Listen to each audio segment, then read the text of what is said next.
À corriger un têtu, on finit par perdre son temps. C'est par cette sagesse qui nous vient d'un peuple frère, notamment les Dogons du Mali, que nous entamons cette autre aventure cognitive sur Vision 4 Télévision. Bienvenue au cœur des mystères, la tribune de la dissidence. Tous les jeudis, lorsqu'il est 21h heure du Cameroun, le temps suspend son vol. Ils sont des grands mystiques, ils sont des islamologues, des soufis, des raéliens, mesdames, messieurs, un véritable choc des idées et qui permettra naturellement à la vérité de faire surface. Avant bien sûr de vous présenter les guerriers qui vont bien sûr entrer dans l'arène ce soir, mesdames, messieurs, une respiration.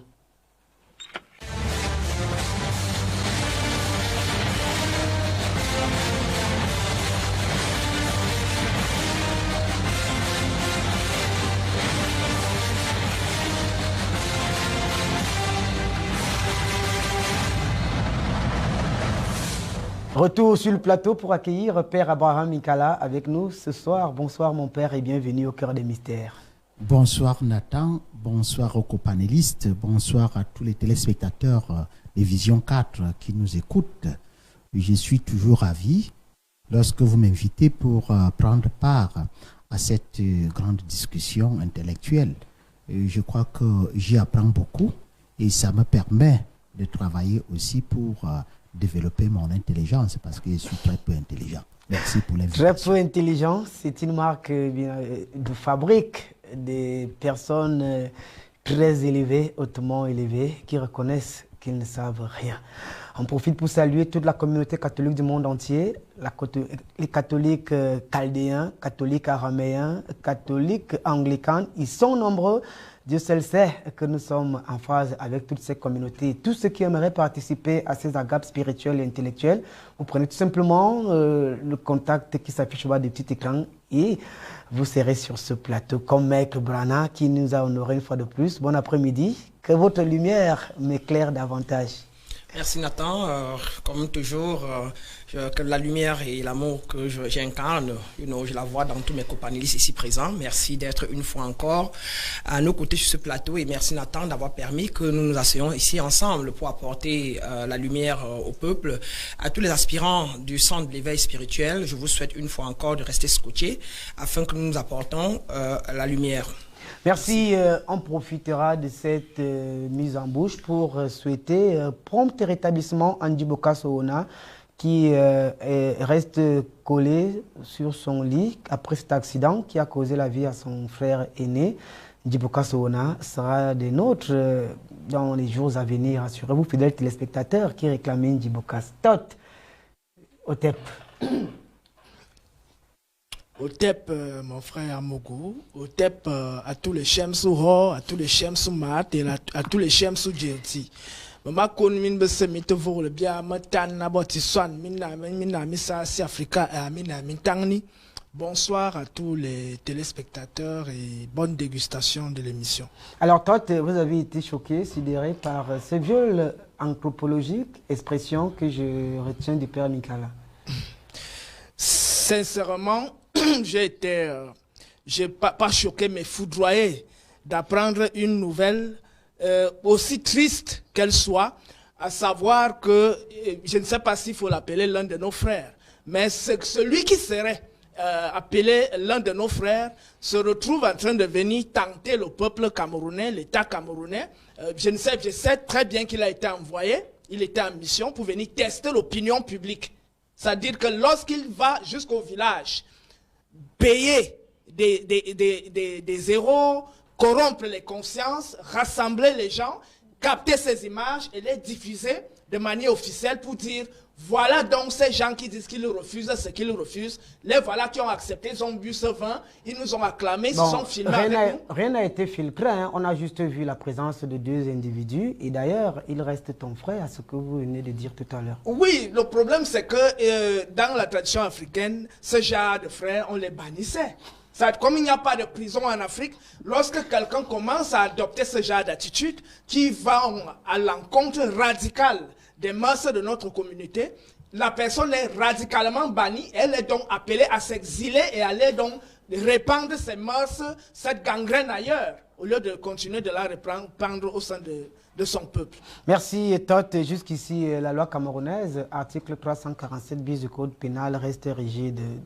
Ce soir encore, un islamologue musulman Sophie nous fait l'amitié d'être là, Dr Abana, un homme singulier de par sa diversité mystique, puisque de l'autre côté, il nous dit avoir des femmes dans l'autre monde et praticien de l'islam avec nous ce soir. Bonsoir, Dr Abana. Merci, bonsoir le King, bonsoir tous nos fidèles auditeurs qui sont scotchés en direct, tous nos fidèles spectateurs qui sont scotchés en direct de la plus belle émission dans cette chaîne de télévision. Un bonsoir particulier à Sa Majesté le Sultan Ibrahim Bombo-Joya, auquel j'incarne une part des responsabilités, sans oublier notre frère Njibokas que tu venais de parler, que Dieu le mette en là. Alhamdulillah, salamullah alaikum. Alors, combien de fractions de l'islam, puisque de temps en temps, si j'ai bonne mémoire, Mohamed disait avant son départ qu'il laissera l'islam à 73 fractions, tout comme le christianisme. Oui, les textes sont clairs, c'est dans les hadiths très authentiques, que ce soit dans Bukhari, qui est une tradition musulmane, que ce soit dans Ibn Majah, que ce soit dans Abu Daoud, dans Tirmizi, etc. Les 6 hadiths sont clairs là-dessus, qu'il y aura 73 groupes musulmans. Et le prophète a même prédit aller jusqu'à dire qu'il y aura 72 groupes chrétiens. Et que dans les 73 groupes, il y a un seul qui ira au paradis. Donc, il y a beaucoup de groupes de l'islam, il y a plusieurs types de prototypes de personnalités. Donc l'islam a des diversités comme le christianisme, il y a les, comme on dit, le catholique, protestant, anglican, adventiste, l'islam en a comme cela. D'accord, merci Maître Brana. Et déjà là, nous sommes allés chercher un raélien. Et lorsqu'on parle des raéliens, c'est cette confédération intergalactique des peuples libres. Leur maître, leur guide Raël est celui qui dit avoir communiqué avec les membres ou les entités de cette communauté, de cette confédération intergalactique des peuples libres. Gouet, bonsoir.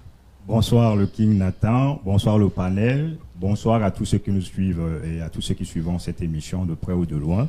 Bonsoir à la communauté raélienne, bonsoir à toute notre humanité et je pense que nous allons faire une très belle émission ce soir. Alors je vous vois avec un ouvrage, le vrai visage de Dieu. Et c'est-à-dire que ce qu'on nous a présenté n'a jamais été la vérité. Il est question d'un document. Personne ne voit votre ouvrage. Soulevez un peu cet ouvrage. Le vrai visage de Dieu. En fait, dans ce document, il ressort que les Elohim sont nos créateurs et les Elohim sont en quelque sorte une minorité comme nous. Donc, c'est des êtres humains. Ils vivent sur une autre sphère, mais nous sommes dans une même galaxie, la Voie lactée. Donc, c'est eux qui ont créé la vie sur Terre. En fait, notre humanité sur Terre, et notamment tout ce qui vit sur Terre actuellement. Mais il faut noter que les Elohim n'étaient pas les premiers à créer la vie sur Terre. Parce qu'eux, ils ont créé la vie sur Terre il y a de cela 13 000 ans. Vous voyez, il y a beaucoup de théories scientifiques qui laissent penser, qui nous démontrent qu'il y a eu la vie sur Terre il y a même des millions, voire des milliards d'années. Voilà, donc il en est ainsi. Les hommes évoluant sur une sphère accèdent à une certaine connaissance. Ils parviennent à créer la vie, soit sur une sphère autre que la leur, et ainsi de suite. Parfois, il y a des catastrophes qui arrivent, et bon, voilà, c'est un peu cela. Toi, tu sembles ne pas être d'accord. Hein? Nous sommes déjà dans le sujet. Qui domine vraiment le monde? Et avec vous, on va continuer. Vous pensez que, honnêtement, qui domine le monde? Ok, merci vraiment de me donner le privilège de prendre la parole en premier lieu. C'est vrai que les mots ont des significations. Lorsqu'on parle du monde, d'aucuns peuvent penser directement au cosmos, à l'univers, à l'ensemble de tout ce qui existe. Et notamment, nous les Raéliens, nous disons souvent, il y a l'infiniment petit et il y a l'infiniment grand, et tout cela, ça existe bel et bien. Bon, maintenant, on peut se positionner aussi relativement à la Terre, se poser la question qui domine la Terre, qui domine notre Terre, nous les hommes. Tout comme on peut aussi se positionner par rapport à notre galaxie. Qui domine le monde? Qui domine notre galaxie? Bon, ce sont les Elohim qui dominent notre galaxie, notamment quand je parle des Elohim, je peux penser à Yahvé, qui est appelé Lolombi en langue bassa, qui est appelé Jéhovah dans d'autres langues, ainsi de suite. Donc, à côté de Yahvé, il y a par exemple Satan, Ces Elohim ressemblent à quoi? Puisque vous parlez de la confédération intergalactique. Je vous ai parlé... Ces extraterrestres ressemblent à quoi? Je vous ai parlé d'une sorte d'humanoïde. Les Elohim nous ressemblent, c'est-à-dire nous et eux. Ils nous ont créés à leur image, parfaitement à leur image. Nous et eux, nous nous ressemblons parfaitement. Bon, sauf que la différence entre nous et eux, de nos jours, elle est, ils évaluent l'écart de 25 000 ans d'années de connaissance. Donc, leur science a une avance sur la nôtre de 25 000 ans. Ça veut dire que nous-mêmes, nous sommes en train d'évoluer, notre science avance, et c'est pour cela que nous, les Raéliens, nous disons souvent que la science... Alors, s'ils sont comme nous, vous dites qu'ils nous ont créés à leur image, alors que oui, vous dites... à leur ressemblance. À leur ressemblance. Oui. Et vous dites encore qu'ils ont 1,50 m, 1,30 m. Bon, il faut voir que leurs tailles aussi sont diversifiées. Ils n'ont pas une taille unanime, mais c'est la taille de Yahvé que je vous ai dit que Yahvé mesure environ 1,20 m. Yahvé mesure environ 1,20 m. Il est vivant, il stationne sur une sphère, et c'est cette sphère-là que beaucoup d'églises déistes ont appelée une sphère paradisiaque. Alors, les Elohim ne voudraient même pas que nous allions tous sur leur sphère. Ils veulent plutôt que nous arrivions à transformer la terre également. Donc, Yahvé à 1,20 m. Yahvé à 1,20 m. Alors, il nous ressemble. Il nous ressemble. Oui. Père Minkala, nous avons sur ce plateau un Raélien.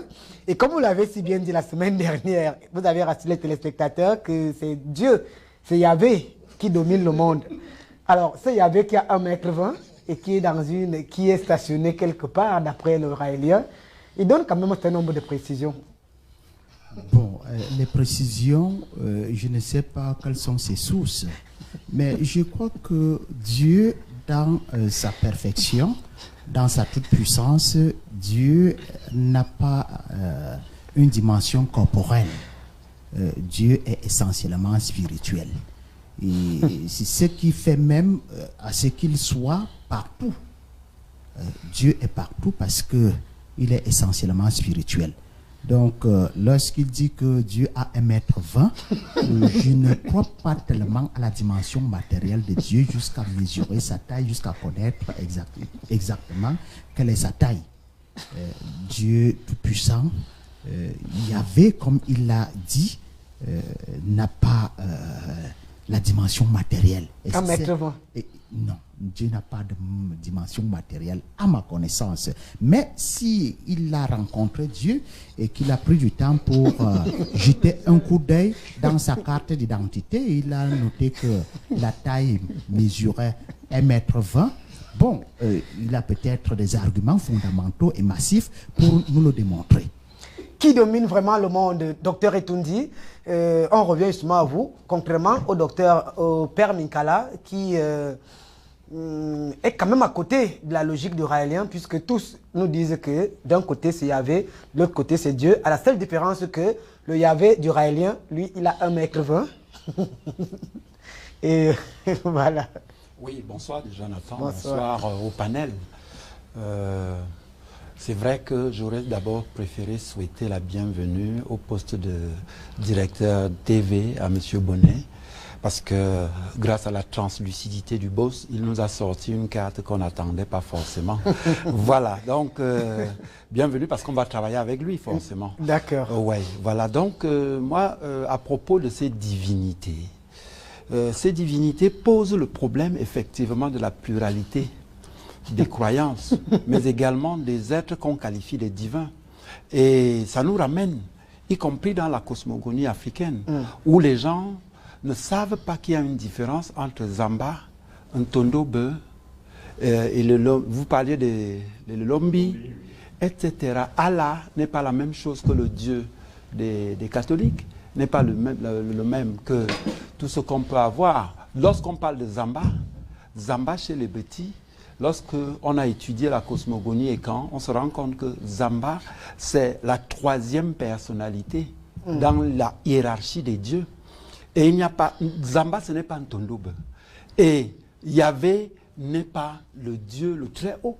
Même dans la Bible, il y a plusieurs noms. Et chaque nom désigne une entité bien précise. Le problème, c'est qu'on fait une espèce d'amalgame dans nos esprits. Donc le Raélien peut être sur la voie? Il est sur sa voie. Le Yahvé dont il vous parle là, moi je le prends au sérieux quand il parle de ce Yahvé là, mais je ne dirai jamais que ce Yahvé est le très haut. Parce que le Très-Haut transcende justement cette contingence que le Père décrivait tout à l'heure, la contingence physique matérielle. On ne peut pas parler d'un mètre 20 pour un Dieu. Le Dieu, on définit Dieu comme l'entité dont le centre est partout. Hein? Et la circonférence nulle part. Et la circonférence nulle part. Comment voulez-vous que cet homme-là, que cette entité-là ait 1,20 m? Et ce qui se passe en dehors de ce mètre-là, c'est quoi? Dieu est partout. Dieu est tout. Dieu, c'est la lumière qui englobe tout. C'est la source de toutes les énergies.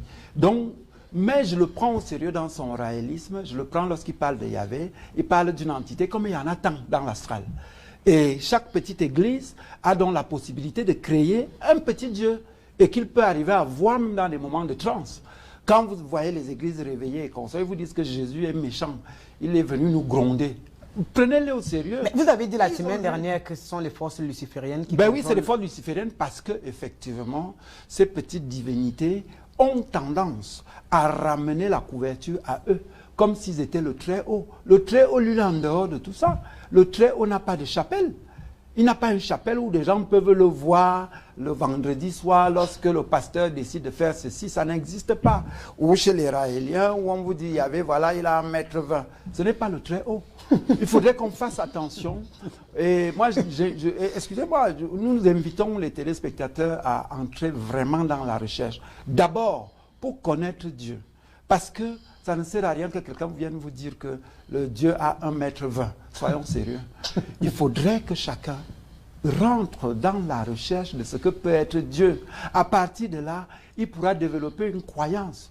La croyance qui sera peut-être la sienne, mais qui le rapprochera de ce Très-Haut auprès duquel nous pensons tous pouvoir entrer lorsque notre mission terrestre sera accomplie.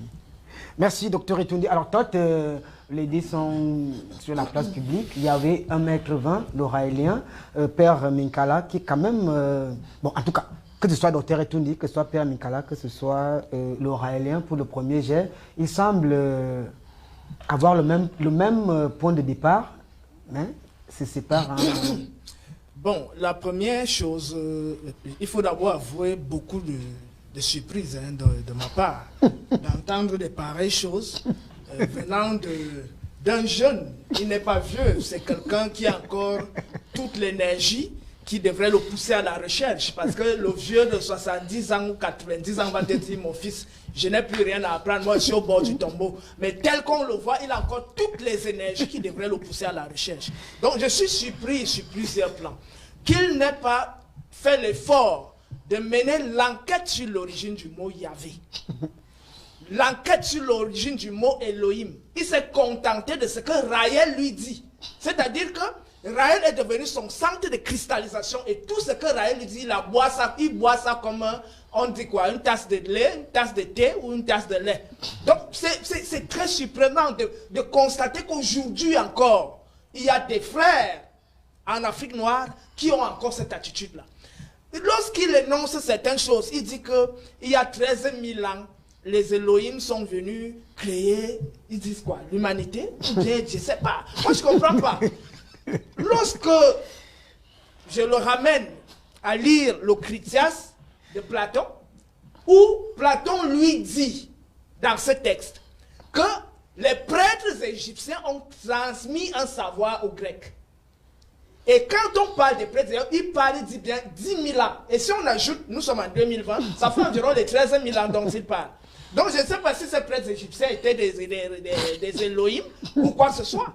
Je remonte même encore plus loin. Peut-être c'était eux, Yahweh. Je remonte même encore plus loin. La chronologie de Manéthon, qui était un prêtre égyptien et qui avait accès à toutes les archives des temples égyptiens, puisqu'il était un grand prêtre, qui a vécu autour de 330 ou 350 avant l'ère judéo-chrétienne, il nous rapporte que la chronologie des pharaons remonte à 36 000 ans avant l'ère judéo-chrétienne. Donc, lorsque vos Elohim sont venus créer l'humanité, il y a 13 000 ans. Ceux qui sont là depuis 36 000 ans, parce qu'avant même de créer une dynastie, il faut qu'il y ait d'abord un peuple. Et c'est à l'issue du rassemblement et de la quête, de la recherche de l'unité autour des lois, autour d'un idéal, qu'un État ou un peuple ou un empire se constitue. Donc, si les dynasties remontent à 36 000 ans avant l'ère judéo-chrétienne, Il faudrait donc nous dire là où vos Elohim ont atterri et quel monde ils ont créé en marge du monde qui est connu historiquement avec tous les éléments archéologiques qui existent aujourd'hui, qui ne font preuve d'aucune contestation. D'accord, puisque nous avons un archéologue sur le plateau, on rappelle aux téléspectateurs qui peuvent également intervenir, hein, l'émission interactive au numéro qui s'affiche sur le petit écran. Si vous êtes hors du Cameroun, c'est plus 237 suivi du numéro qui s'affiche sur le petit écran. Envoyez votre correspondance, votre courriel par des SMS ordinaires ou par le canal WhatsApp. Alors, docteur Abana, nous sommes là face à une problématique suffisamment intéressante. Qui domine vraiment le monde? D'un côté, c'est Dieu. De l'autre côté, c'est Dieu.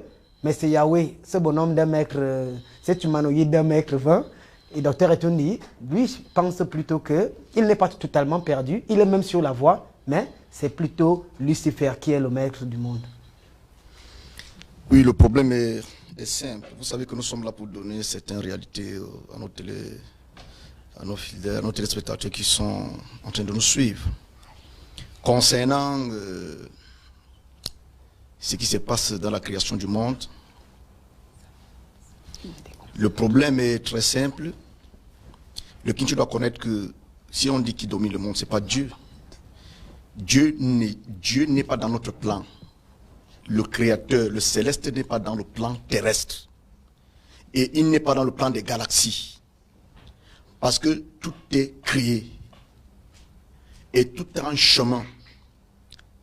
Tout a un début, tout a une fin. Mais celui-là n'a pas de limite. On ne peut même pas l'expliquer. Mais concernant ceux qui dominent le monde, il y a des entités qui dominent le monde qu'il faut que nous acceptons. C'est Yahvé? Non, c'est pas Yahvé. Bon, ceux qui dominent le monde, il suffit d'entrer dans des grandes sphères, vous allez voir des signes. Vous allez voir certaines personnalités, grandes personnalités qui vont faire des signes comme ça. Ça, c'est le dieu Vor. Ça, c'est l'entité qu'ils adorent. Donc, les gens adorent selon les signes. Vous allez voir celui qui fait ces signes. Il adore le dieu Vor. Donc, les entités que les êtres humains adorent. C'est ce que vous devez comprendre. Donc, il ne faut pas que les gens viennent raconter n'importe quoi. Il y a des entités que les gens adorent, mais qui n'est pas Dieu. Parce que le créateur du ciel et de la terre est au-delà de la conscience humaine. C'est pour ça que vous allez voir, par exemple, dans la sourate Ayat Kursiyu, il dit, je suis celui qui est aux cieux et sur la terre. Il dit, Allahu la ilaha illa huwa la ta'uzu sunnatu wa la nawm lahu ma fi samawati wa ma fil ard. Man zalazi yashfa indahu la bi'izni ya'lamu ma bayna aydihim wa ma khalfahum la tunabbi shay'in min ilmihi illa bima sha'a wa si'a kursiyu samawati wal ardi wa la yahudu hifzuhuma wa huwa al-'aliyyul 'azim. Ça, c'est une parenthèse. C'est pour dire, quand on dit qui domine le monde, Dieu n'est pas dans notre plan. C'est les humains qui dominent le monde. Les humains font de cette globe ce qu'ils veulent. Ils créent des choses, ils vous imposent, ils tiennent des réunions et ils décident comment nous allons vivre. Ce n'est pas Dieu. On rappelle aux téléspectateurs que l'émission est interactive. Vous pourrez donner vos avis. Alors, Maître Brana, vous qui avez également cette capacitation de naviguer, de faire des balades, des voyages inter-sidéraux, ici, nous sommes face à ce dilemme humain, humanoïde, force luciférienne, Yahweh 1,20 m, Dieu. Nous sommes sur la recherche de la vérité. Oui, on attend bien évidemment à écouter tous nos copanélistes. Comme disait mon frère Itundi, chacun a raison selon son niveau de conscience et selon ce qu'il a reçu comme connaissance ou comme compréhension, comme croyance, je vous en prie. Celui qui a la connaissance, à savoir qui a la vérité, a la vérité. Et la vérité absolue existe, qui est celle qui régit ce que l'homme en lui-même pourra pour le moment apprendre, mais maintenant pratiquer. Je vais parler ici en termes de ce que moi j'ai pratiqué et ce que je connais, ce que je suis devenu. Dieu n'est qu'une sphère énergétique, c'est ce que nous appelons en général chez les juifs l'akasha, en français simple l'éther. Et c'est de l'éther qu'est subvenu les 4 autres grands éléments, à savoir la terre, l'eau, le feu et l'air dont je suis formé, dont le docteur Itundi est fait et dont le monde en général est fait. Donc, dans les autres galaxies, c'est beaucoup plus le feu qui chauffe beaucoup. Ailleurs, c'est beaucoup plus l'eau. Ici, chez nous, c'est un peu plus équilibré. Et moi, en tant qu'être humain, je suis la représentation des 5.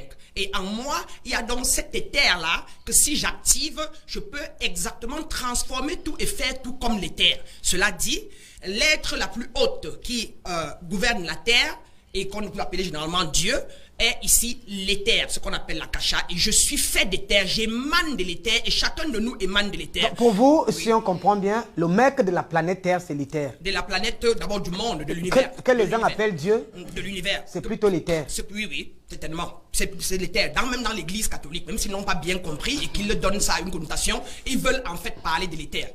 C'est d'ailleurs pour ça qu'on vous dit que l'esprit s'est fait chair et la chair s'est fait esprit. Donc, une façon de dire que l'esprit dont on parle, c'est une sphère énergétique, là, voilà, qui sort de ma bouche. C'est moi qui la transforme, qui met le pouvoir sur ça, et elle me ramène, en effet, la vibration équivalente. D'après vous, les religieux, les prêtres, les pasteurs n'ont pas assimilé, n'ont pas compris ce principe? Non, c'est simplement, puisque j'ai fait la métaphysique chrétienne.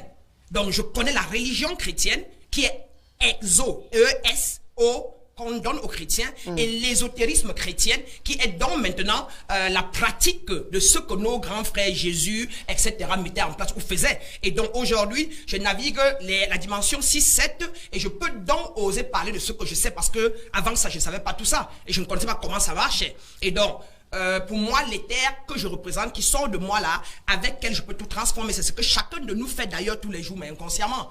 C'est avec l'éther que je peux dire, oh ben tu es vilain, tu te fâches et tu changes de vibration. Avec la même éther, je peux dire, oh ben tu es tellement mignon. Et comment cet éther peut devenir Dieu?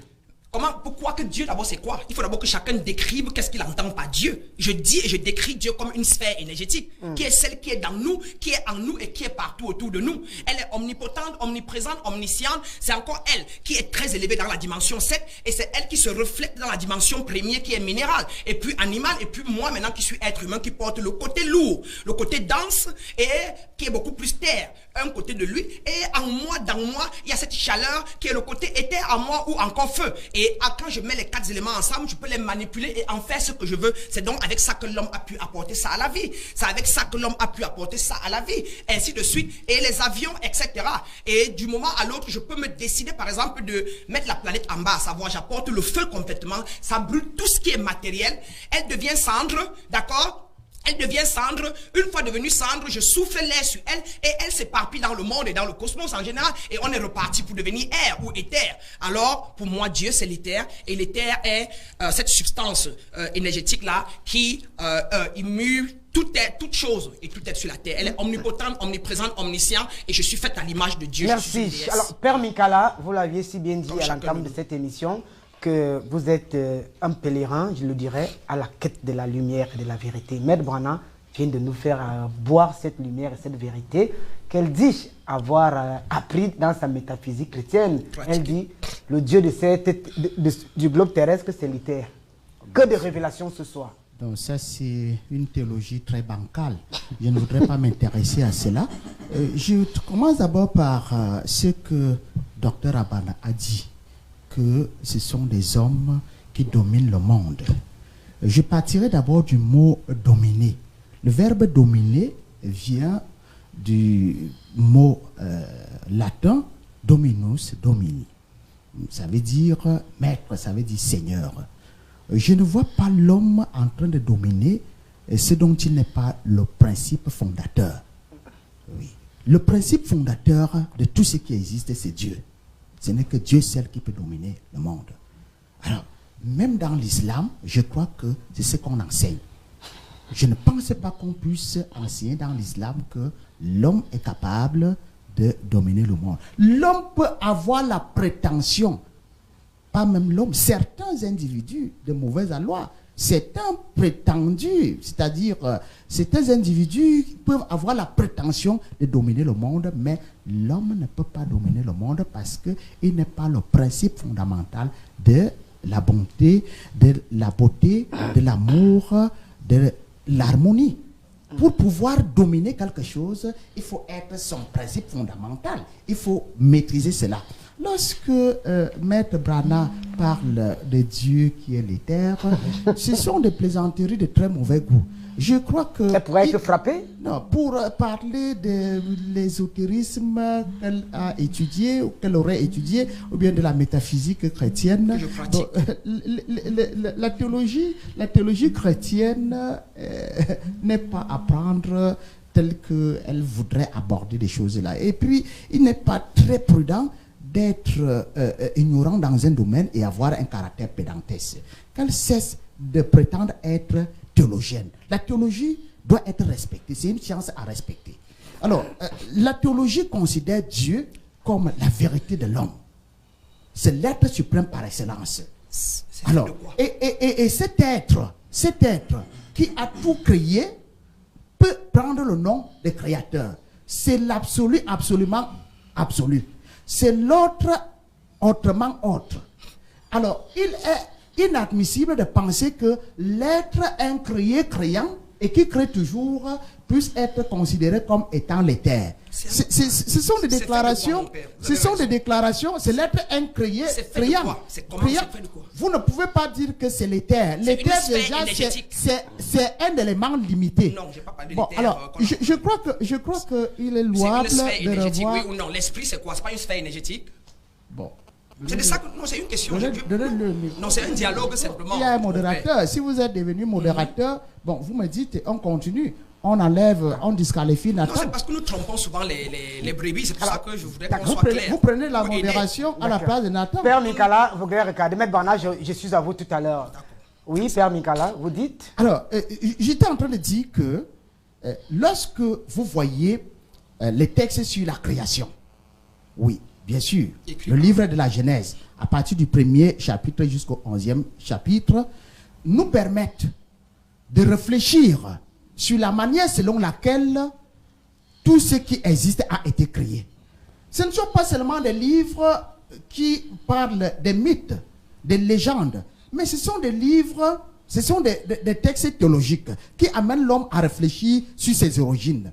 Et vous allez constater que Dieu, qui est le créateur de tout ce qui existe, continue à dominer le monde. Par quoi? Parce que lorsque l'homme chute, il ne l'abandonne pas. Ce Dieu ressemble à quoi? Est-ce qu'il est... Est-ce qu'on peut coller une image à ce Dieu? Image, donc, on nous fait comprendre que nous sommes faits. Alors, sur l'économie de l'image, Dieu est l'être suprême par excellence. Et personne ne peut dire qu'il a vu Dieu. Parce que Dieu est l'être parfait. Et qui nous a donc dit que nous sommes faits à son image? Bon, alors, le texte biblique nous dit que nous sommes créés à l'image et à la ressemblance de Dieu. À la ressemblance de Dieu. Pourquoi? Parce que Dieu, à travers ce texte-là, est présenté comme étant le créateur, l'être incréé, mais qui crée. Il n'a jamais été créé. Et personne ne peut vous dire qu'il est blanc ou bien il est noir. Alors, il est court ou bien il est géant. À quel moment le facteur de ressemblance et d'image intervient ici?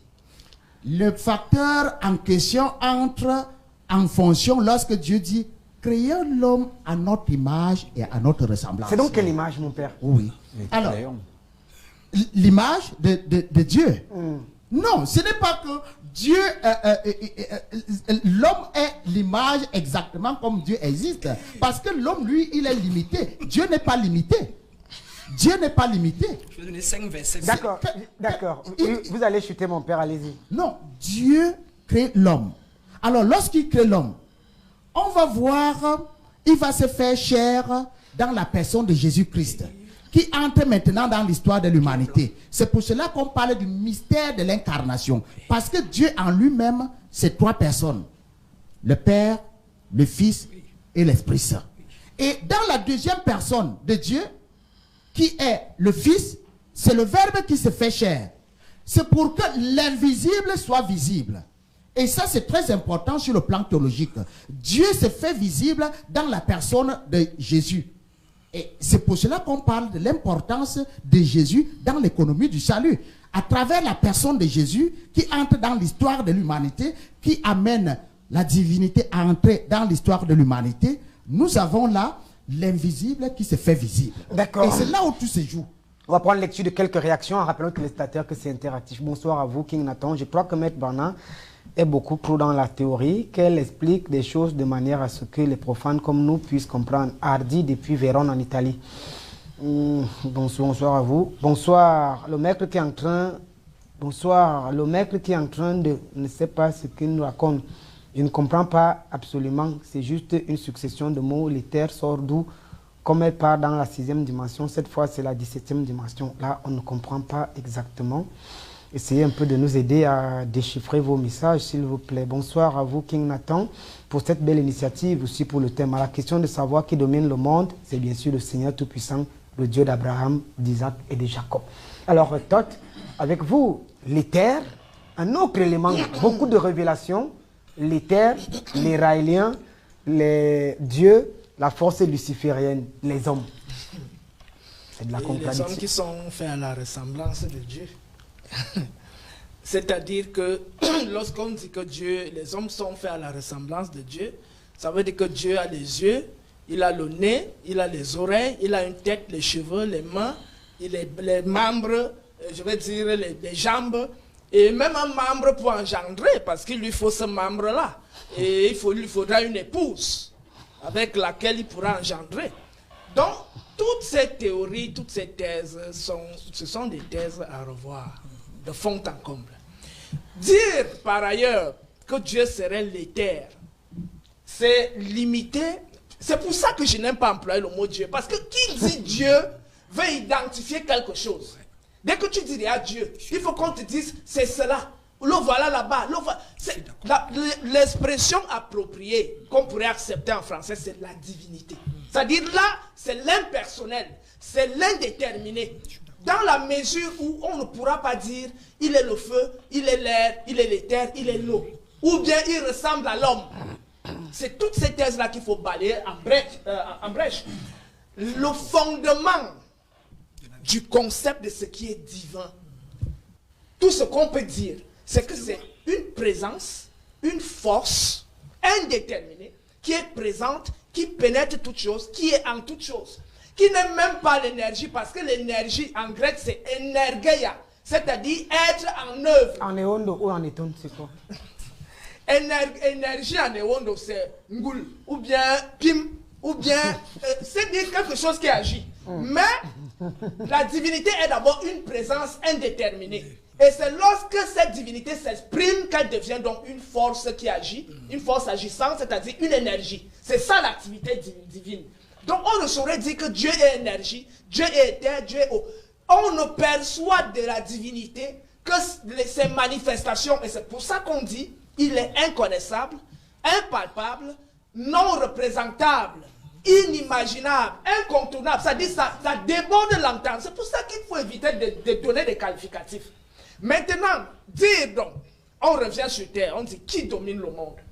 C'est dans ce Dieu, c'est dans ce Raélien, c'est dans cet éther, c'est dans les hommes. Il faut d'abord préciser une chose, c'est que la divinité n'a rien à faire avec toutes les représentations humaines. C'est-à-dire la notion de domination, la notion de désir, la notion de contrainte, la divinité exprime la réalité de manière désintéressée parce que son être n'est que de manifester sa force.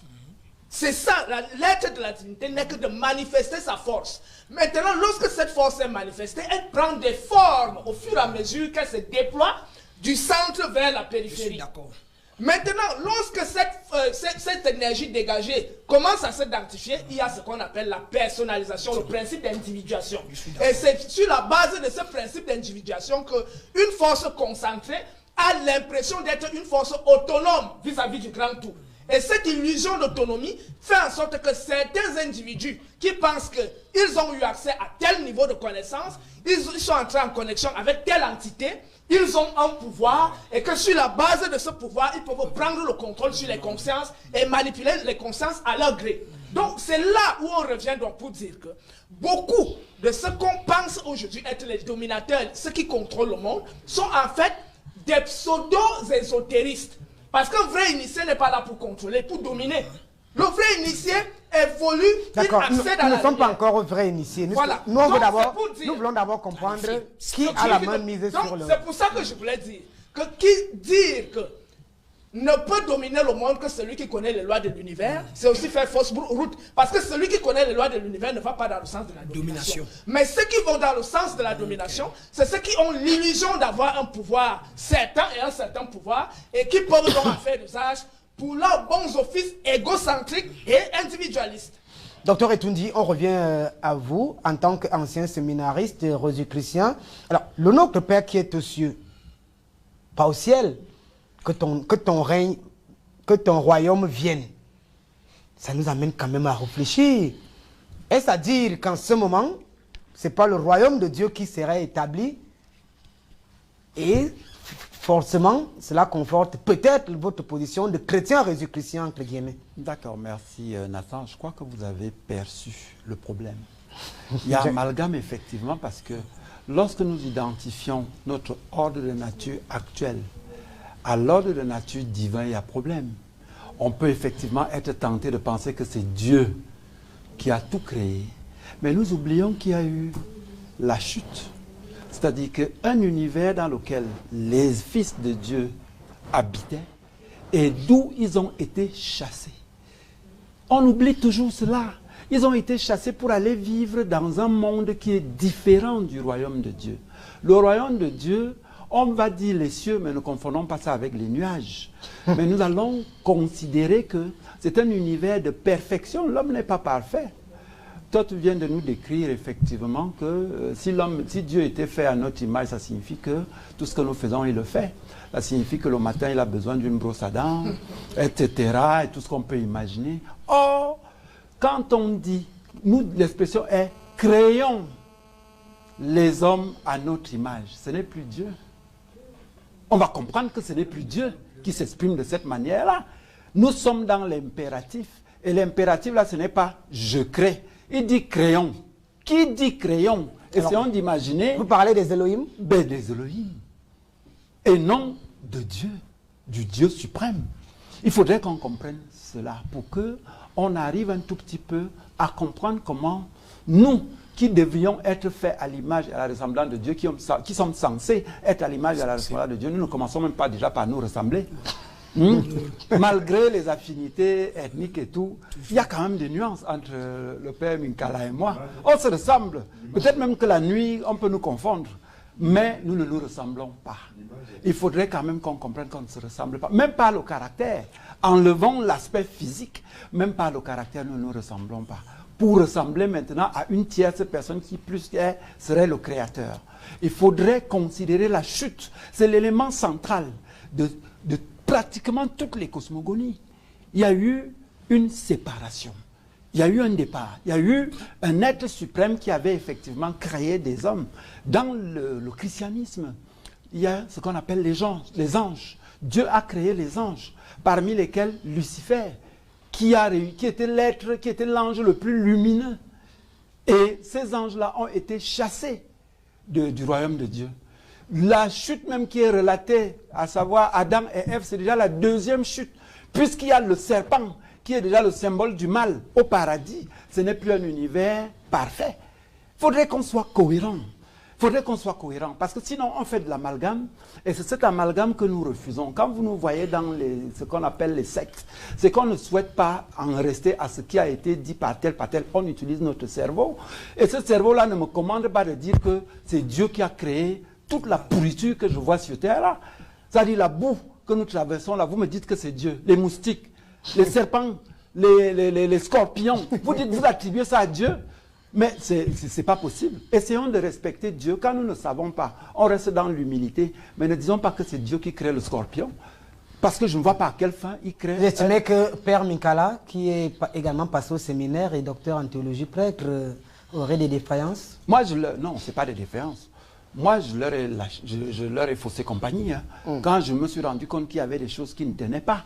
Vous ne pouvez pas me dire que Dieu qui nous aime tant facilite ici sur terre la misère, la famine, les serpents, les scorpions et tout ce qu'on peut imaginer. Et il laisse tout ça faire.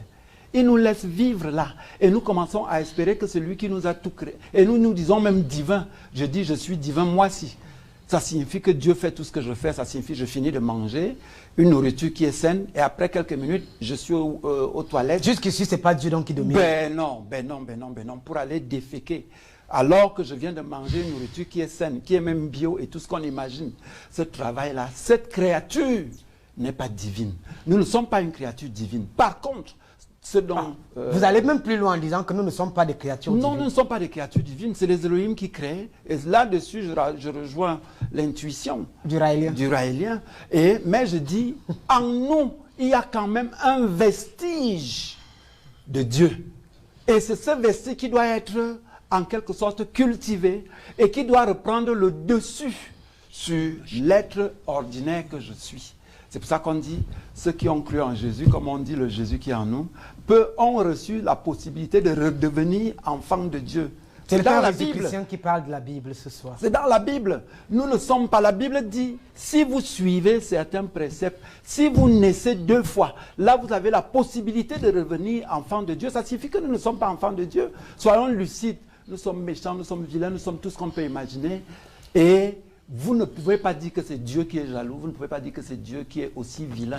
Regardons-nous, soyons lucides dans ce que nous essayons de décrypter. Père Minkala, docteur Etundi, qui est passé au séminaire, est en train d'utiliser vos propres connaissances contre vous, la Bible contre vous, en parlant de cette thématique. Vous savez, je comprends maintenant pourquoi les évêques de la conférence épiscopale nationale du Cameroun ont dit qu'on ne peut pas être authentiquement chrétien et consciencieusement rosicrucien.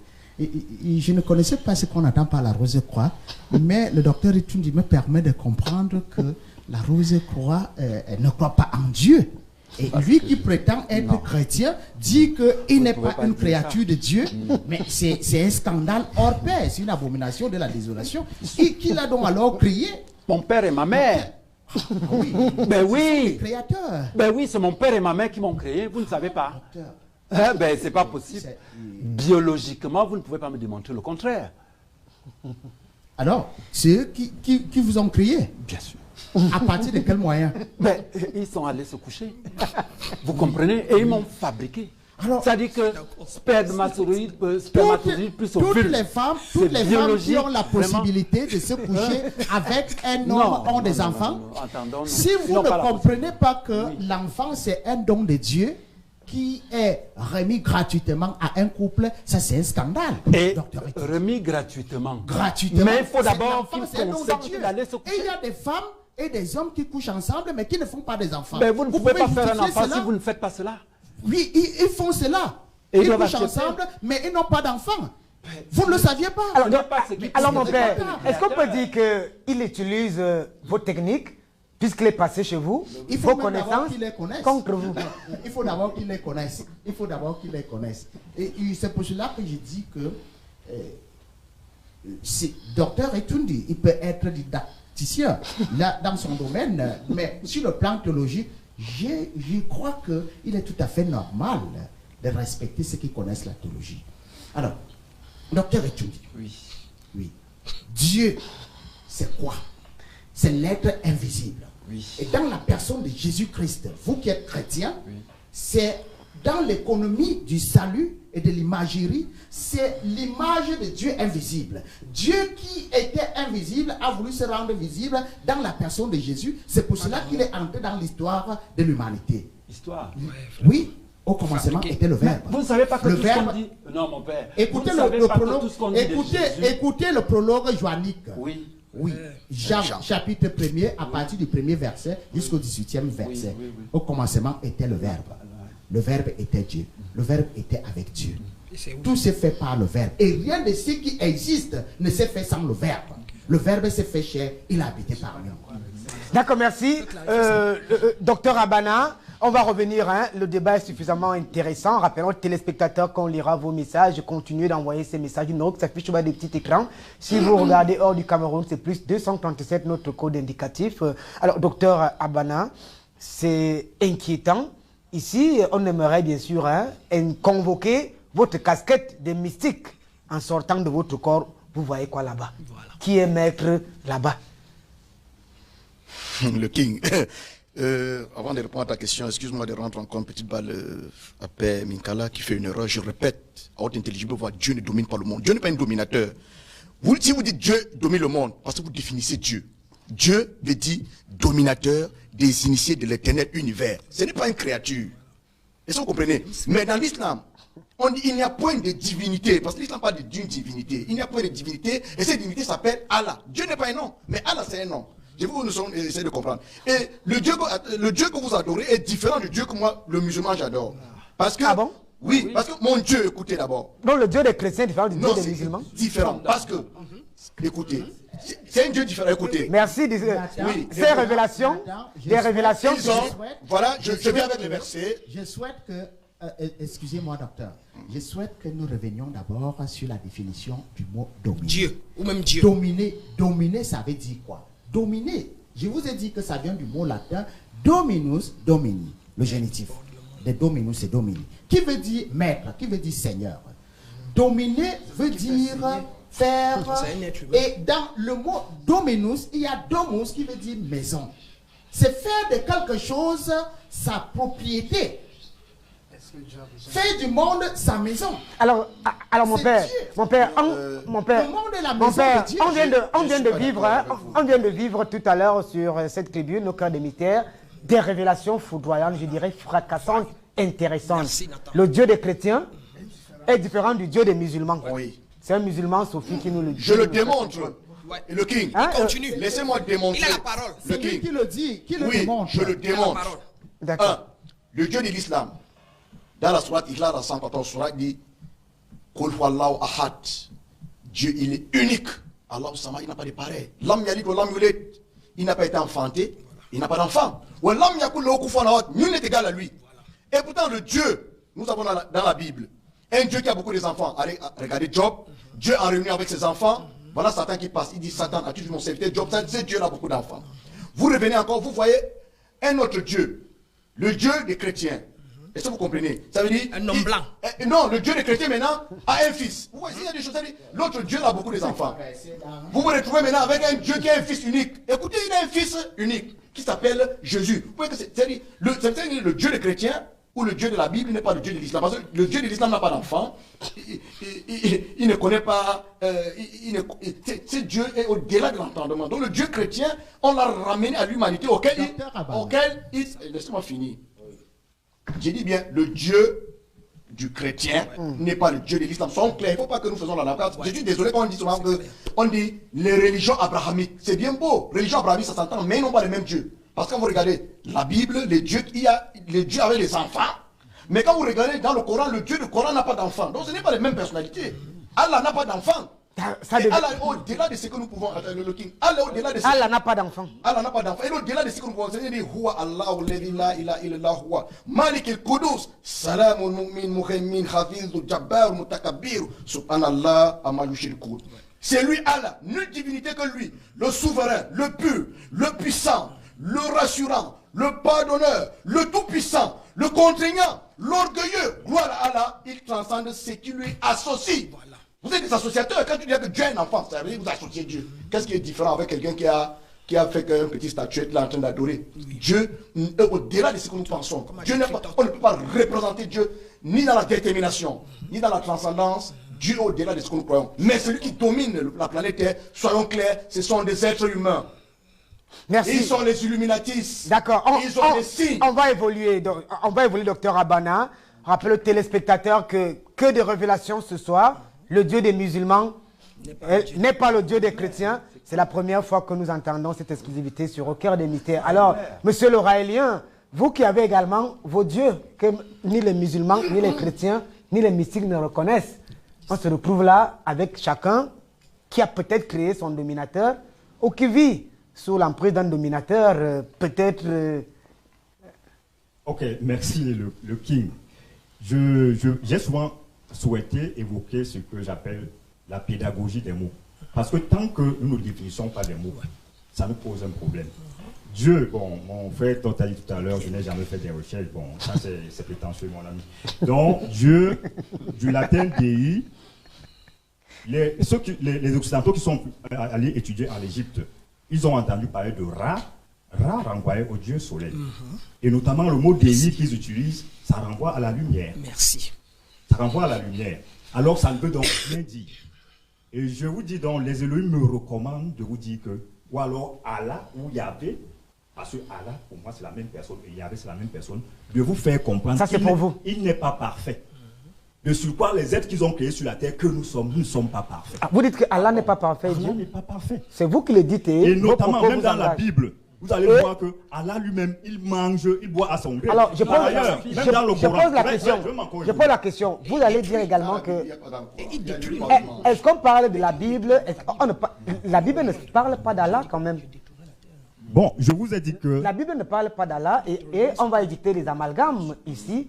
C'est la descendance d'Abraham qui, d'une part, a parlé avec qui... parce qu'Abraham, par exemple, lorsque les musulmans font le sacrifice du mouton, c'est le sacrifice du mouton via Abraham. Abraham qui est le père des chrétiens et le père des arabes. Voilà. Bon, votre Elohim se situe entre le Dieu des musulmans et le Dieu... Yahvé m'ordonne de vous dire qu'il n'est pas parfait. Allah n'est pas parfait. C'est un être vivant. Il mange et il boit. Il mange et il boit à son gré. Voilà. Bon, maintenant, s'il vous plaît, mon très cher Nathan, je voudrais maintenant qu'on revienne sur la pédagogie. Je vous renvoie sur maintenant la pédagogie. Attendez, vous dites que Yahvé vous a envoyé, vous a mandaté. Oui, vous faire comprendre qu'il n'est pas parfait. Il nous a créés à son image. Eux, les Elohim, ils vivent sur une sphère. Et s'il vous plaît, pendant même que vous parlez là, ils nous écoutent sûrement. Je suis en train de dire ceci. Lorsque nous rentrons dans la pédagogie des mots, qui dit éternel, dit sans commencement ni fin. Tout ce qui existe est contenu dans cette logique du sans commencement ni fin. Et alors, tout ce qui existe est constitué de l'infiniment petit et compose l'infiniment grand. Donc tout ce qui existe est lié. Alors, une question. Nous et les Elohim, nous formons un. Yahvé vous a envoyé ce soir, il vous a passé ce message par quel canal? Et si oui, il vous a dit de venir nous dire quoi?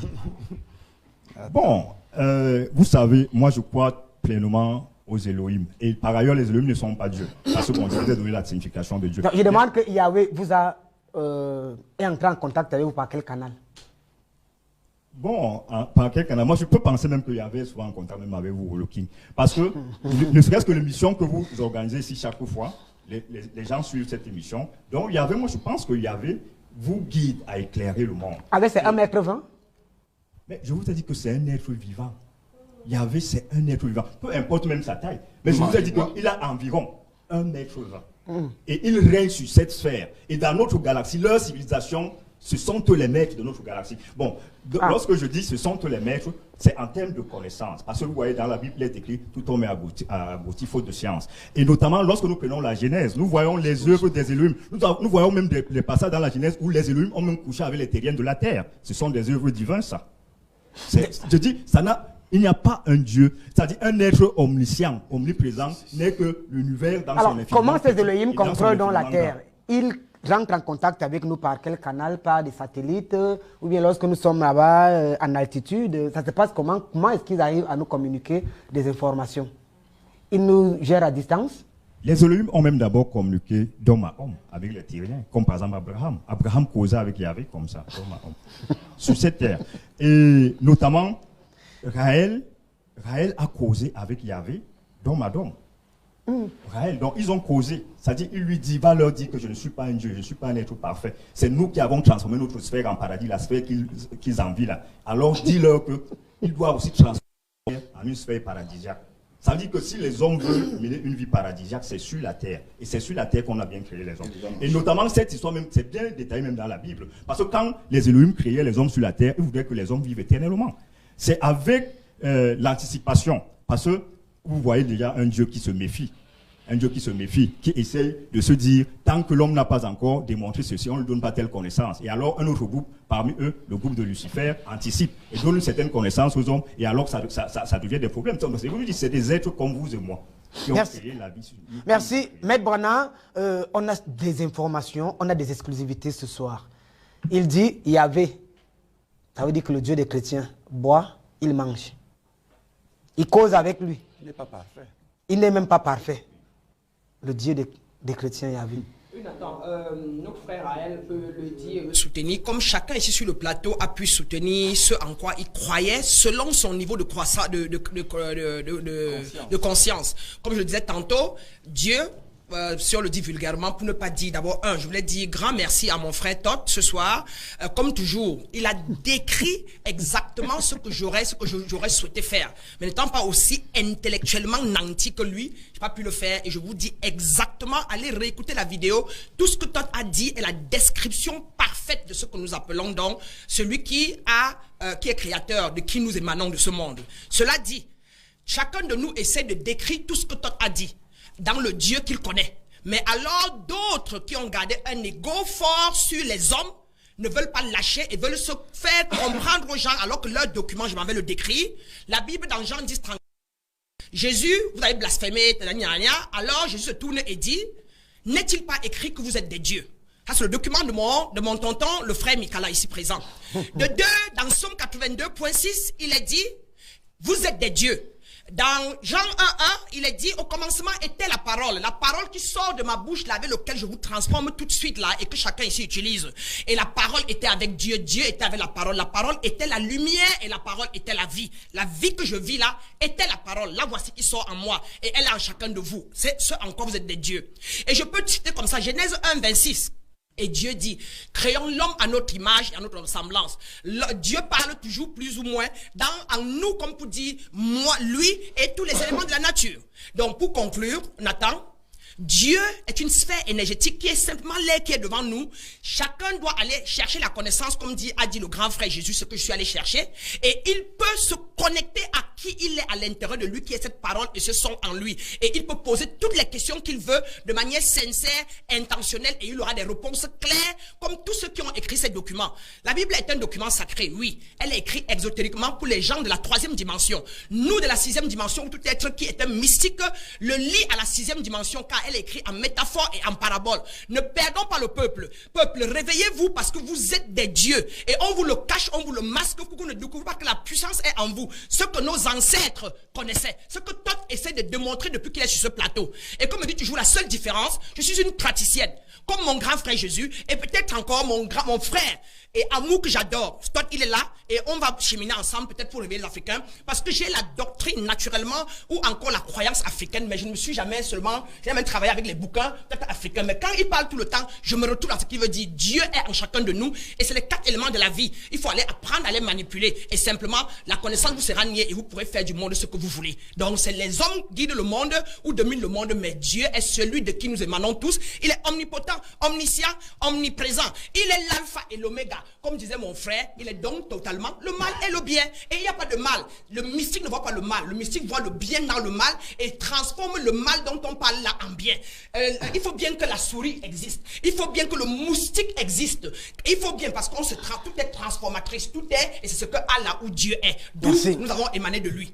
Bonsoir King Nathan, je suis le pasteur Christian Beckett. Je serai disponible la semaine prochaine s'il y a une place pour moi sur le plateau. Mon ami musulman dit que Dieu n'a pas d'enfant. Coran 52, verset 24. Allah dit que Allah dit dans le Coran qu'au paradis, il y a des enfants. Pasteur Christian Beckett. Alors, Père Christian, Père Minkala, Yahweh, il mange, il boit, il est imparfait, il fait la fête. On a quand même l'impression que des révélations sont en train de faire surface. Sur ce plan, j'ai utilisé des expressions très claires. Dieu est le tout autre, autrement autre. Il est l'être incréé créant. Il est invisible. Il s'est fait visible par le mystère de l'incarnation qui permet au Verbe de Dieu d'entrer dans l'histoire de l'humanité. Dieu, c'est un être imparfait. C'est pour cela qu'il n'a pas de corps. On ne peut pas le voir. Parce que si on le voit, il est plus parfait. Il est visible, on peut l'étudier. La perfection de Dieu relève de cela, qu'il est insaisissable. On ne peut pas le saisir. On ne peut pas le voir. C'est le tout autre, autrement autre. C'est l'absolu, absolument absolu. Et qui le dit? L'être humain, non? C'est la théologie. Un être humain. Il faut étudier la théologie. Il faut étudier la théologie et lisez les Saintes Écritures. Hein? Quand il s'adresse à Moïse, il dit, va dire au peuple d'Israël que je suis. Je suis. Ça dit tout. Et lorsque vous lisez la première épître de Saint Jean, chapitre 4, verset 16, vous allez y retrouver une parole fondamentale. Le seul texte du Nouveau Testament qui donne la définition de Dieu. Deus caritas est. Dieu est amour. Et comme il est amour, l'amour ne peut pas être mal, comme vous venez de dire là, qu'il y a le mal. Vous citez Tot qui est incapable de prononcer même le nom de Dieu. Et si vous me permettez, donc mon père, juste une seconde, je vous en prie, je vous en supplie. Si vous me permettez, vous voulez donc par là dire, selon vous, vous êtes donc un répétiteur. Vous êtes un maître, un répétiteur de ce qu'un maître a écrit. Parce que la Bible a été écrite par des maîtres.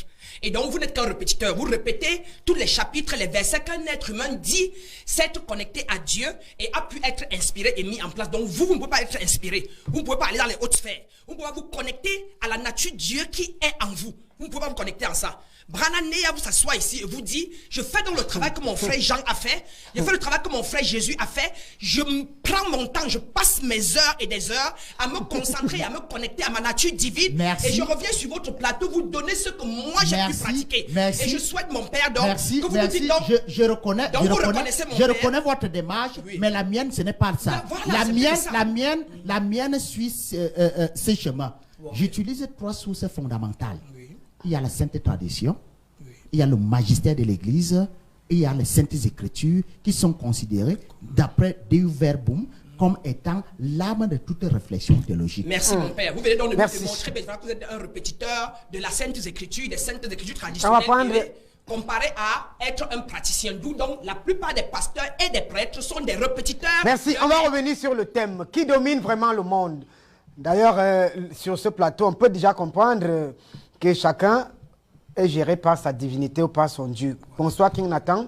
Belle émission. Le jeune homme en costume est perdu spirituellement. Apparemment, je suis plus grand que son Dieu avec petit D. C'est Ali depuis Gamba au nord Cameroun. Merci à vous, Ali. C'est de la contradiction que jaillit la vérité. On ne saurait dire qu'il est perdu. Peut-être au dernier jour, il aura son mot. Bonsoir, King Nathan. C'est pourtant clair que ces gens n'adorent pas le même Dieu. C'est écrit dans Deutéronome 32, verset 8, version française, Coran. Lorsque Dieu très haut a réparti les pays entre les hommes, il a fixé des frontières entre les nations. Il a placé chaque peuple sous l'autorité d'un être céleste. Si c'est ainsi que chaque peuple doit avoir son Dieu africain, réveillons-nous. Haïté depuis les États-Unis. Bonsoir à Haïté. Bonsoir King Nathan. Si le Dieu des musulmans n'a pas d'enfant, toi qui parles, tu es quoi pour lui? Et qui est Mohamed chez vous? Bonsoir. Voilà, c'est Loïc depuis Yaoundé qui réagit. On revient à vous, docteur Etundi.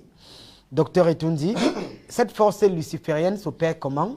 Elle fait comment pour maîtriser, contrôler les terriens que nous sommes?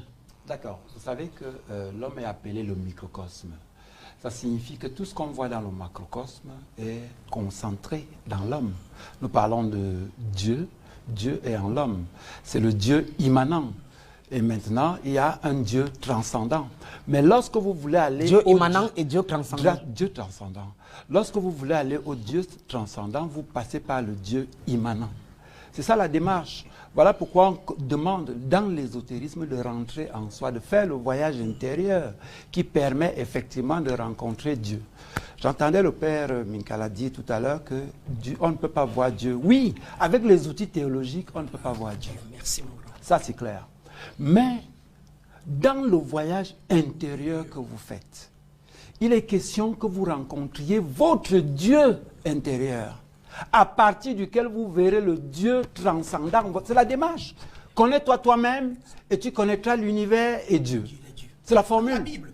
C'est écrit. Mais si vous en restez aux outils théologiques, évidemment, il n'y aura rien, rien ne va se passer. Ce sera une existence gratuite, tant que vous ne découvrez pas votre Dieu intérieur. C'est-à-dire que c'est la démarche. Elle est incontournable. Comment est-ce Effectivement. qu'il arrive donc à dominer, à contrôler le monde? Puisque nous voyons parlons aujourd'hui. Voilà. Et je disais donc qu'en l'homme, il y a une entité qui s'oppose effectivement à ce Dieu intérieur. On l'appelle l'être oral. Évidemment, vous ne cherchez pas dans la Bible. Il y a Satan en l'homme. la prochaine fois, je vous montrerai une image de ce que je suis en train de dire. Donc, dans l'homme, vous avez à la fois le Dieu et vous avez Satan qui se combattent. C'est les deux voix qui se combattent en l'homme perpétuellement. C'est-à-dire qu'une voix dit va à gauche, l'autre dit va à droite. C'est un combat dont nous sommes très conscients que nous vivons dramatiquement, mais nous ne savons pas distinguer souvent ce qui relève de Dieu, ce qui relève de Satan. Mais les deux sont en nous. Merci. Donc voilà de quoi il s'agit. À partir de l'être oral, qui est en connexion avec l'être oral de la terre. Ça signifie, l'être oral, ça signifie ces Elohim-là qui sont représentés et qui dominent le monde, qui sont comme un grand oiseau, effectivement, qui jette son emprise sur l'humanité. Alors, qui chapeaute ces Elohim? Ben, ce qui chapeaute ces Elohim, c'est de l'être oral de la terre dont je parle, et qui a ses serviteurs qu'on peut retrouver dans toutes les sphères de la société. Et il faudrait donc, lorsque vous avez éveillé le Dieu en vous, lorsque vous avez effectivement acquis ce pouvoir de discernement, ce n'est qu'en ce moment-là que vous pouvez savoir dire au Satan, va des rétros, Satanas. Merci, docteur Etundi. Bonsoir, King Nathan, c'est Kofi de Paris. Si l'Afrique ne veut pas se réveiller de son état comateux, c'est normal que les gourous dominent le monde. Dieu s'en fout du monde actuel. Merci. Je ne suis pas sûr hein, que Dieu s'en... Voilà. Bonsoir, monsieur le King. Je vous écris depuis le Burkina au nom de l'arrêt Bassounming. Très belle émission à vous. On dit que Dieu est partout et lui, il dit que Dieu mesure 1,20 m. Il devrait savoir que les gens suivent cette émission qui nous explique clairement comment il a pu mesurer la taille de ce Dieu. S'il a pu mesurer la taille de Dieu, qu'il nous donne alors la taille de l'air, puisque Dieu est comme l'air. C'est une réaction qui vient du Burkina. Bonsoir, King Nathan. Ravi de vous suivre encore ce soir. Salutations distinguées aux invités. Je suis d'accord avec Todd. Très belle réplique aux frères aériens. Aux frères raéliens, Serge depuis le Rwanda. On a nos frères du Rwanda qui apprécient par contre les positions de Serge. Alors, Todd, l'émission est en train de tirer à sa fin. On a là l'avatar Raël qui a donné des informations suffisamment importantes aux membres de la Confédération intergalactique des peuples libres. Donc, M. Gouet serait devenu disciple. Bon, mon propos va s'étendre sur trois points. Premièrement, pour clarifier ma position vis-à-vis de la déclaration selon laquelle au commencement était le Verbe. Deuxièmement, concernant les Elohim, qui seraient ceux qui ont créé les hommes et qui dominent le monde. Parce que c'est le propos qui est tenu et qui est maintenu actuellement, qui domine la terre. Certains disent qu'ils dominent la terre parce qu'ils sont dans une sphère et ayant créé les hommes, ils se sont retirés et ils sont connectés à ces hommes. Et troisièmement, je voulais aussi montrer que la terre n'est pas la possession des Elohim. Donc, premièrement, lorsqu'on dit au commencement était le verbe était avec Dieu et ensuite ce verbe s'est fait chair. Le verbe renvoie à quoi? À la parole de l'homme.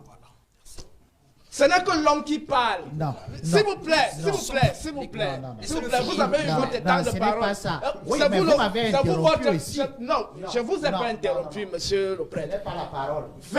Il n'y a que... Lorsqu'on parle du verbe, il s'agit du logos.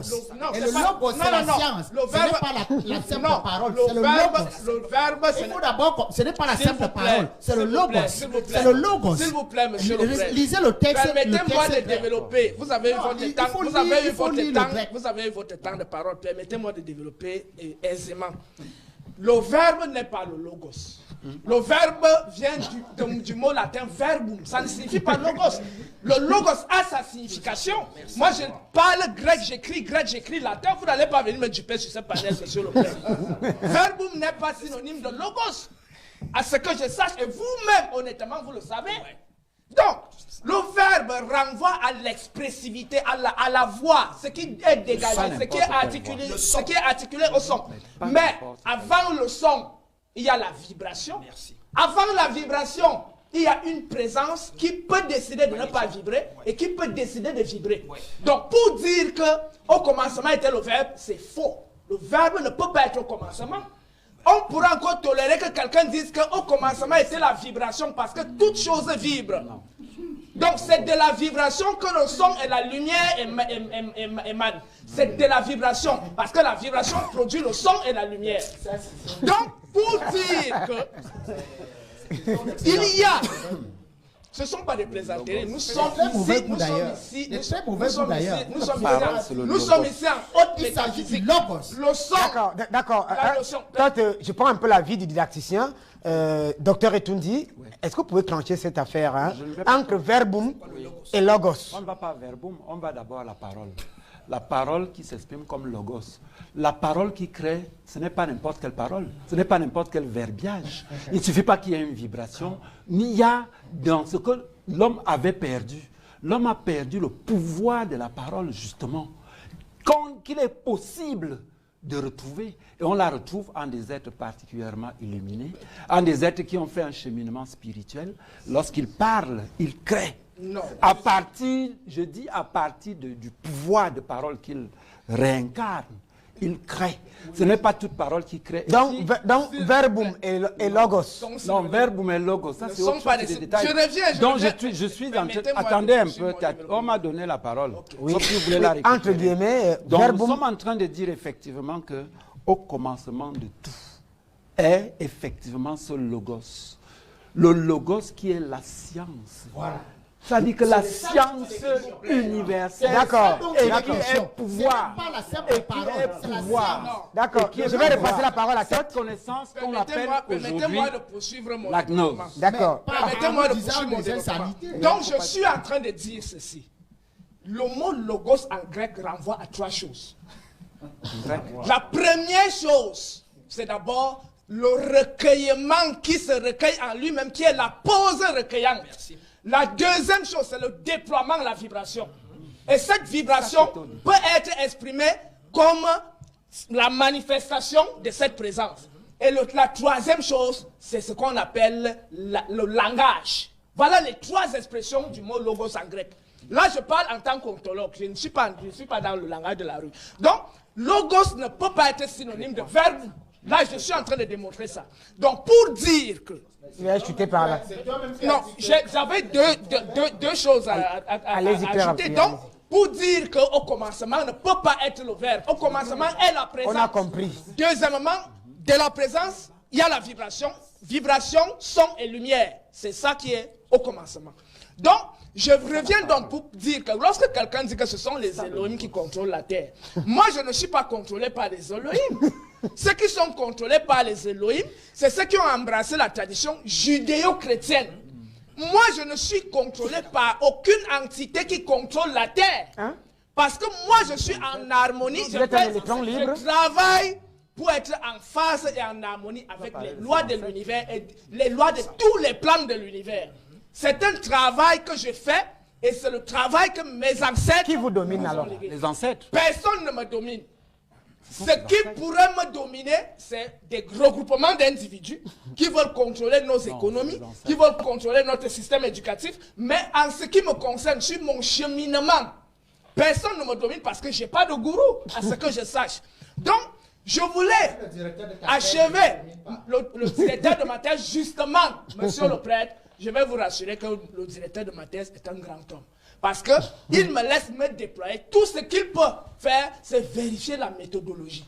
D'accord, on va prendre la lecture des réactions. Je conclue oui. En disant que maintenant donc, je ne saurais donc être sous le contrôle ni des Elohim, ni des entités qui dominent la terre, parce que la terre est aussi habitée par des entités positives qui élèvent les hommes. La terre n'est pas seulement habitée par des... Donc ceux qui sont entrés en contact avec ces entités négatives qui contrôlent la terre, libre à eux. Je ne fais pas. D'accord, merci. Bonsoir King Nathan, heureux d'être encore en direct ce soir. Je voudrais poser une question à Maître Brana. Elle a annoncé son retour aux États-Unis le 15/3/2021. Pourquoi elle n'est pas rentrée? Roland depuis Bruxelles. Écoute alors les détails. Ouais, vous contrôlez déjà les déplacements de Maître. C'est grâce au cœur des mystères. Il l'attendait aux États-Unis. Voilà, vous l'attendiez certainement aux États-Unis. Elle a connu une merveilleuse émission baptisée au cœur des mystères. Voilà. C'est tout. Voilà. Bonsoir King Nathan. Félicitations au docteur Etundi, toujours égal à lui-même, qu'il ne prenne surtout pas de congé Valérie depuis Lyon. Merci à toi, Valérie. Bonsoir, c'est la première fois que j'écris sur une chaîne de télévision. Donnez plus de valeur à votre émission en arrêtant d'inviter n'importe qui. Ce monsieur en tricot blanc, non, on ne pourra pas parler. C'est de la contradiction que n'est la vérité. Et c'est important de comprendre tous les courants pour vous permettre une auto-évaluation. Voilà, alors il nous reste très peu de temps. Bonsoir King Nathan, très belle émission. Il faut savoir que ce monde actuel est dominé par le prince de ce monde, comme a dit Jésus, donc c'est Satan. Mais toutefois, Dieu reste le maître de l'univers, Armand Loïc depuis le Gabon. Une chose à vous, Armand Loïc, qui domine le monde? Et pour ceux qui aimeraient continuer le débat, allez vous abonner sur la page Facebook King Nathan Amougou. Page Facebook King Nathan Amougou. Vous allez continuer le débat avec ces panélistes. D'abord, salut le King, c'est Sani depuis le Niger. Si l'homme a créé les voitures, les téléphones, la boussole, alors qui a créé le soleil, la lune, Jupiter, Mars? Est-ce que vous avez entendu quelqu'un créer un soleil ou bien qui est créateur de l'eau? Ben oui, Nathan, il en est question. D'accord. Hein? Ils sont dessus sur ce Ok, chantier. d'accord. Qu'ils le sachent. Voilà, bonsoir King Nathan. La thèse de Raélien est aussi plausible. Merci beaucoup pour cette belle émission. Comment puis-je entrer en contact avec lui? C'est Marc depuis le Sénégal. Vous comprenez que Voilà. les choix et les goûts. Ben voilà. Voilà. Les états de conscience. Les états de conscience. Voilà. Ok, voilà. Bonsoir King Nathan. Pour moi, ce qui domine le monde, ce sont les grandes puissances de Côte d'Ivoire. Oui. C'est notre frère de la Côte d'Ivoire qui donne également son avis.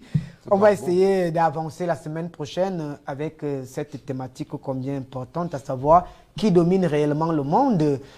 Cette divergence d'opinion nous permet de comprendre que cette question était véritablement d'une importance capitale, voilà, et était pratiquement un problème dans les consciences des uns et des autres. On va continuer la semaine prochaine avec cette thématique. Maître Brana, ce que femme veut, Dieu le veut, on prendra votre conclusion partielle. Donc ma conclusion simplement, c'est que l'être ou l'entité, parce que je suis une entité, toute entité qui a la connaissance, tout être humain qui a la connaissance, ou toute entité qui maîtrise les lois de l'harmonie, les lois qui s'incarnent, qui est Dieu en incarnation dans l'univers, à la maîtrise du monde.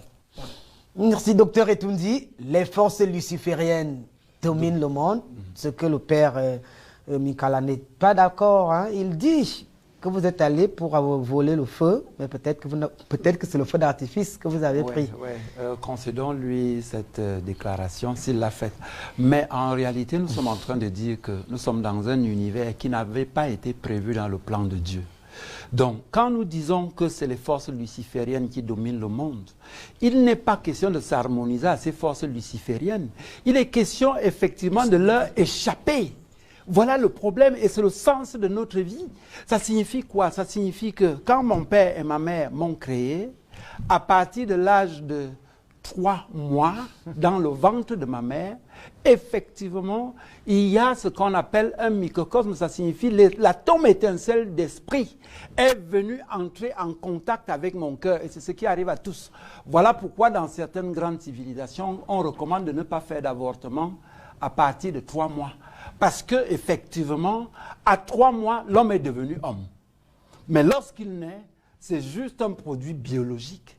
Il est un produit biologique né de parents biologiques. C'est la science que nous voulons apporter aux gens. Il faudrait qu'on réfléchisse, il faudrait qu'on comprenne. Lorsqu'on nous écoute, c'est que nous avons des choses à dire. À partir de 3 mois, l'être divin vient donc entrer en contact avec le cœur de l'homme. Et il est recommandé de ne plus faire d'avortement parce que l'homme est déjà présent. Il faudrait qu'on le sache, au moins. On peut ne pas être d'accord avec moi, on peut ne pas aimer la rose ou quoi, mais ayons quand même des informations utiles. Merci.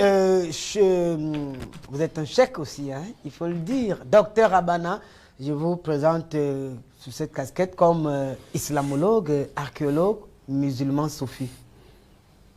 Oui, le King, le problème est simple, je répète, ce n'est pas Dieu qui domine le monde. Dieu, le globe terrestre, il ne faut pas ramener Dieu au niveau du plan terrestre. Dieu n'est pas dans le plan terrestre. Dieu a laissé une loi et il y a des choses à respecter. Au niveau, ceux qui dominent le monde, comme tu as dit que prochainement, nous allons les citer non pas non. C'est mieux qu'on les cite non pas non, ceux qui dominent le monde, avec les signes et comment ils fonctionnent. Je crois que c'est ce qu'on doit faire dans ce plateau. Il ne faut pas que les gens viennent, ils tournent à gauche, ils tournent à droite. Et pourtant, ils sont parmi ceux-là. Merci. Mon père va également nous donner sa conclusion. Je disais encore que la diversité d'opinions sur ce plateau, au cœur des mystères, démontre l'importance de ce sujet, mon père, qui domine le monde. On est loin de sortir, bien entendu, de cette thématique. C'est Dieu qui domine le monde. Je crois que notre ancêtre, en ce qui concerne la philosophie, et qui a été, bon, comme on le dit vulgairement, qui a été baptisé par saint Thomas d'Aquin, Aristote le dit lorsqu'il parle de physique, le premier moteur, c'est Dieu. Et saint Augustin va dire, Dieu est la mesure de toutes choses. C'est Dieu qui domine le monde. Dans le monde, il y a ce qu'on appelle vestigia hominis, c'est-à-dire les empreintes humaines, et vestigia dei. C'est Dieu qui domine le monde. Que ce soit les actions que l'homme pose, qui se développent, qui est développement sur le plan scientifique, il peut avoir la prétention, mais c'est Dieu qui a le dernier mot. C'est lui le maître de l'histoire. Merci. Un contemporain, peut-être plus intelligent que moi, disait que toute nouvelle philosophie s'est toujours apparentée comme une hérésie. Et le Raélien qui est sur ce plateau, qui est peut-être l'objet de moqueries aujourd'hui, est peut-être en train de nous présenter quelque chose. Nous allons essayer de voir clair sur cette autre piste. Oui, encore que je réitère que les Elohim, nos créateurs, ne sont pas des dominateurs, parce que la notion de domination sont des collaborateurs, l'imposition. Mais par le passé, quand ils ont créé notre humanité, vraiment, ils ont agi même comme des primitifs. Il faut que je vous le rappelle. Le déluge, par exemple, c'est un acte primitif. Donc, ils ont fait même des erreurs. Et après le déluge,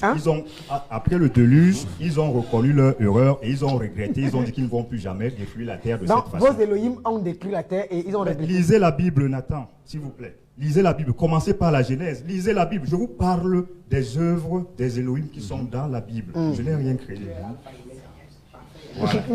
Merci.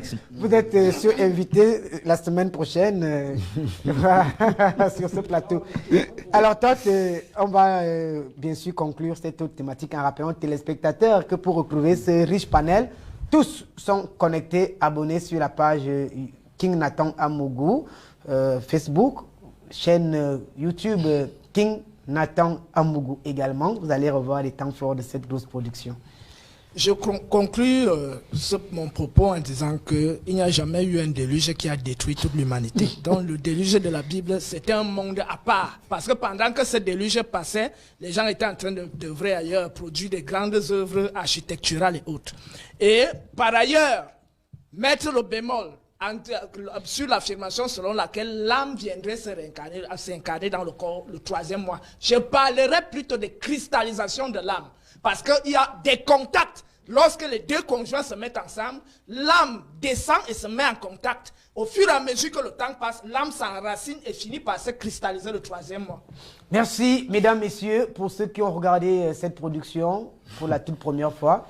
C'est une émission qui a été l'objet de beaucoup de convoitises, mais qui, jusqu'ici, a décidé de mettre la barre très haute avec des spécialistes venant de divers bords. Si vous êtes un mystique, vous êtes un initié, vous êtes un universitaire, un scientifique, vous êtes un sorcier, pourquoi pas, et qui pense proposer sa philosophie, sa science, rapprochez-vous de nous tout simplement et vous serez accueillis par cette grande famille. C'est loin d'être un débat, un combat, je voulais le dire, ça reste un débat.